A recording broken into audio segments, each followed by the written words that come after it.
ગઈકાલે રાત્રિના આશરે 2 વાગ્યાની આસપાસ કાપોદ્રા પોલીસ સ્ટેશન વિસ્તારમાં આવેલ શ્રીજી સોસાયટીની આજુબાજુ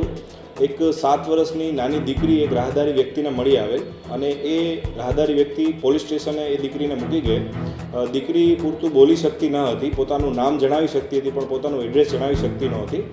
જેથી રાત્રે જ અમને જાણ થતાં સી ટીમ દ્વારા સતત શોધખોળ એના વાલી વારસની ચાલુ કરેલી, આજુબાજુના પોલીસ સ્ટેશનોમાં પણ જાણ કરેલી, કંટ્રોલ રૂમમાં પણ જાણ કરેલી, પરંતુ સવાર સુધી એમના કોઈ વાલી વારસ મળી આવેલ નહીં, જેથી દીકરીને સી ટીમ પાસે સાચવીને રાખેલ અને આજ પણ આખો દિવસ સુધી સતત સી ટીમ 16 કલાક સુધી મહેનત કરી અને એના પિતાશ્રીને શોધી કાઢેલ. પિતાશ્રીને શોધી કાઢેલ ત્યારે માલુમ પડેલું કે દીકરીનો આજે જન્મદિવસ છે. તો પોલીસ દ્વારા, કાપોદ્રા પોલીસ સ્ટેશન દ્વારા એવું નક્કી કરવામાં આવેલું કે આ દીકરી રાત્રિની હેરાન થાય છે તો એના